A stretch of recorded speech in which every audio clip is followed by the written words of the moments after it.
Albert Einstein once said, everybody's a genius, but if you judge a fish by its ability to climb a tree, it will live its whole life believing that it is stupid. Ladies and gentlemen of the jury, today on trial we have modern day schooling. Glad you could come. Not only does he make fish climb trees, but also makes them climb down and do a 10-mile run. Tell me, school, are you proud of the things you've done? Turning millions of people into robots, do you find that fun? Do you realize how many kids relate to that fish swimming upstream in class, never finding their gifts, thinking they are stupid, believing they are useless? Well, the time has come, no more excuses. I call school to the stand and accuse him of killing creativity, individuality, and being intellectually abusive. He's an ancient institution that has outlived his usage. So, Your Honor, this concludes my opening statement, and if I may present the evidence of my case, I will prove it. Proceed. Exhibit A. Here's a modern day phone. Recognize it? Here's a phone from 150 years ago. Big difference, right? Stay with me. Here's a car from today, and here's a car from 150 years ago. Big difference, right? Well, get this. Here's a classroom of today, and here's a class we used 150 years ago. Now ain't that a shame? In literally more than a century, nothing has changed. Yet you claim to prepare students for the future? But with evidence like that, I must ask, do you prepare students for the future or the past? I did a background check on you and let the record show that you were made to train people to work in factories, which explains why you put students in straight rows, nice and neat, tell them sit still, raise your hand if you want to speak, give them a short break to eat, and for 8 hours a day tell them what to think. Oh, and make them compete to get an A letter which determines product quality, hence grade A of meat. I get it. Back then, times were different. We all have a past. I myself am no Gandhi. But today, we don't need to make robot zombies. The world has progressed. And now we need people who think creatively, innovatively, critically, independently, with the ability to connect. See, every scientist will tell you that no two brains are the same. And every parent with 2 or more children will confirm that claim.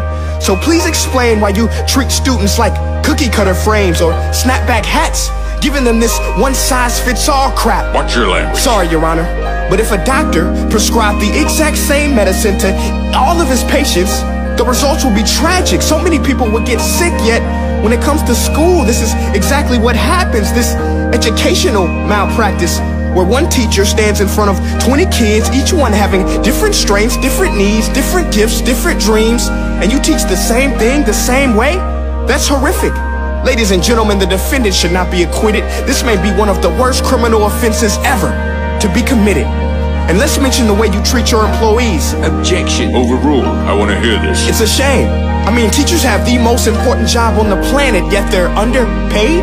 No wonder so many students are short-changed. Let's be honest, teachers should earn just as much as doctors, because a doctor can do heart surgery and save the life of a kid, but a great teacher can reach the heart of that kid and allow him to truly live. See, teachers are heroes that often get blamed, but they're not the problem. They work in a system without many options or rights. Curriculums are created by policymakers, most of which have never taught a day in their life. Just obsessed with standardized tests. They think bubbling in a multiple choice question will determine success. That's outlandish. In fact, these tests are too cruel to be used and should be abandoned, but don't take my word for it. Take Frederick J. Kelly, the man who invented standardized testing, who said, and I quote, "These tests are too cruel to be used and should be abandoned." Ladies and gentlemen of the jury, if we continue down this road, the results will be lethal. I don't have much faith in school, but I do have faith in people. And if we can customize healthcare, cars, and Facebook pages, then it is our duty to do the same for education, to upgrade it, change it, do away with school spirit, because that's useless unless we're working to bring the spirit out of each and every student. That should be our task. No more Common Core. Instead, let's reach the core of every heart in every class. Sure, math is important, but no more than art or dance. Let's give every gift an equal chance. I know this sounds like a dream, but countries like Finland are doing impressive things. They have shorter school days, teachers make a decent wage, homework is non-existent, and they focus on collaboration instead of competition. But here's the kicker, boys and girls.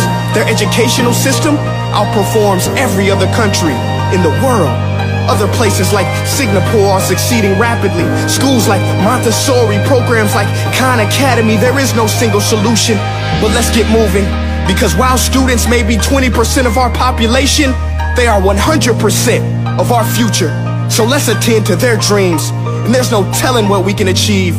This is a world in which I believe, a world where fish are no longer forced to climb trees. I'll rest my case.